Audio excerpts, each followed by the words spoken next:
Hello and welcome to People and Profit. I'm Pellegrin, and this week we look at ethical fashion in the age of direct-to-consumer giants like China's Shein and Temu.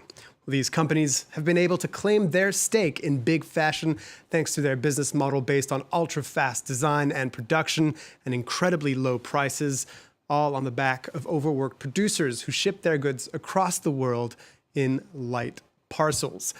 Well, the new business model is perpetuating fast fashion when it is under pressure and highly criticized for its environmental footprint and lack of concern for worker well-being. One of the people applying that pressure is Kamila Boudova, a Paris-based university lecturer on sustainable development and circular economies in the fashion industry, and also a slow fashion coach. Welcome to People and Profit. Hello. Hi. Nice. Well, first off, before we get to any of the deeper questions, what exactly does a slow fashion coach do? I think this would be the answer to all the questions we are going to discuss. It's a result of my reflection on how can we bring more meaning to the fashion system today, when there is the industry and the legislative system saying one thing with no results. As we know, it's just getting worse and worse. So my answer is that to bring more meaning and turn this fashion system more meaningful for all of us is in our closet. So I'm now working with women and teaching them the principles of slow style. So they slow down, it's better for their finances, their well-being, their mental health, their confidence, and their style. So this is to sum it up. All right, fantastic. Well, let's take a look before we get to anything else at this report from our China correspondent, Yana Li. She got access to a clothes manufacturing site that focuses solely on selling items on Temu. The platform has been described as Amazon on steroids, and since launching 2 years ago, it has exploded on the global e-commerce scene, shipping to around 50 countries. Take a look. Hours before shipping, workers pack T-shirts into small parcels. Clothes that were made here in this workshop in southern China will soon reach doorsteps around the world. Pull the tape to sew it tighter. Jie Weibo is the co-founder of this garment factory, one that does everything from design to manufacturing, from marketing to packing. Since 2023, he sells menswear on Temu. Our store can have more than 20,000 orders a day. The disadvantage is that the price is very low. To increase market share, Temu encourages manufacturers to keep their prices low. Tight margins mean many rely on quantity rather than originality. Jie's team feeds photos of fashion influencers into an AI program to design over 100 new items a month. After the photo is generated, if we think it looks good, we ask the artist to add a color to it or change its buttons and other elements to make the clothes look more natural on him. Manufacturers who aren't as tech-savvy might struggle with new technologies and new platforms. At least that's what Gao Yiyuan is betting on. The 25-year-old entrepreneur creates short videos with tips on how to better use Temu. His consulting firm helps Chinese factories navigate the 2-year-old platform and empty their stock. I can provide them with everything from opening a store to overseas warehouses and other resources. I can also sell their products to help them avoid the risks of unsold items. As China's economic slowdown digs its heels in, Temu has become an opportunity for merchants and manufacturers here to find new buyers overseas.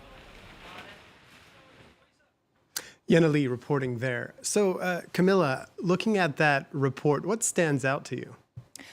The only thing that stands out for me is that it's, as you said, it's the same system we saw before with the first wave of fast fashion, but on steroids. It's the development of the situation where China became too expensive, actually, for the Western brands. So what they said in the report is probably very correct. This is a new opportunity for China to keep using the factories they have and keep shipping to developed countries, because now they are the only ones who are taking margins on these items. So this is what it is. Is there any way you see this model being sustainable or ethical? Actually, I've heard that the better part about this business compared to what we see with the Western retail chains is that they have much smaller returns. So since it's manage in smaller patches in the factories that are like smaller businesses bringing the items to the platform. They don't produce as much, or they have better control over the production, and they don't overproduce as much in terms of unsold items or return items. But the other thing is that since the prices are lower, the volume of sold clothes is in general multiplied. Oh, these platforms, they've attracted regulatory scrutiny in the European Union, in the UK, in the US, specifically about how they ship their parcels under often the limit through the posts where they can be taxed. So now they're thinking about closing that tax loophole. Do you think that will help in any kind of way? Yeah, I heard about putting extra value or extra price on the garments that are going to reach Europe in this way. Of course, that on the consumer pocket, that's going to be heavier, so that might limit the amount of clothes that are received in Europe. But it's, I believe, always a question of values. It's just going to be there's going to be another way to keep it running. Well, let's take a step back, and this leads us to really to one of the major problems of fast fashion today, even before Shein and Temu, with H&M and Zara and all that stuff. Yes. Too many clothes are produced nowadays and then discarded, and yet, according to Fashion Revolution in 2023, only 89% of brands actually disclose how many clothes they make every year. What does that lack of transparency in terms of the fashion industry tell us about its carbon footprint? The carbon footprint of fashion the fashion industry, yes. Well, it's multiplied with how many garments we produce, and we know that between 2000 and 2015 there was a research done, and we have doubled the amount of clothing that we've produced in volume. In 15 years we have doubled the volume. So from 2015 to 2024, I think we are close to multiplying it the second time again, or maybe we've already done it. So the more we produce, the more is the problem on both sides. It's on one side is all the power you need, all the materials, the raw materials and whatsoever. It's on one side, the chemicals, production, shipping. So we have the CO2 footprint there. We have on the other side, all the textile waste that is generated. Plus, all this business with secondhand clothes that we today know is completely destructive, not only to nature, as we are discarding plastic all over the planet. It's in the oceans, it's in the deserts, it's everywhere. It's going to stay here for another 200 years. And it also has very damaging impact on the economies where we are shipping these unwanted clothes. So there is nothing positive, to be honest, on this system. It's based on the values of pushing, on generating profits, on the price of people and planet. You mentioned the people, and the other aspect here is obviously the well-being of the workers in the garment industry. They have to churn out new clothes at record times for very low pay. Over 10 years now since the Rana Plaza disaster in Bangladesh, which killed 1,134 people when a building housing garment factories collapsed. Have fast fashion workers' conditions improved since then? In Bangladesh in particular, there was an accord for an agreement. This agreement for the building safety and fire safety. And in Bangladesh in particular, the Western brands put money to control the conditions in the factories, especially in terms of safety. So in Bangladesh, for a few years, the conditions got better, at least in terms of safety. Otherwise, even before Rana Plaza and even after Rana Plaza, in China, Bangladesh, Ethiopia, name it, we still have the same problems. If there is an audit that is made, we will tell them 2 months in advance that we are coming to check it. There is always subcontracting, so you give business to one factory that was checked, but they give it to somebody else because the pressure on the price is so high that you cannot produce garments in the conditions that would be human for this money. It's impossible. Looking forward still on this question of worker well-being, the Global Labor Institute had a report saying that extreme weather events will eventually cost 1 million jobs in the fashion sector. And according to Fashion Revolution, I'm citing them again, only 3% of brands actually have disclosed their efforts to financially support workers affected by climate crises. There will be more events like this in the future. What can fashion brands do to help support those workers? They know it very well. You've said it.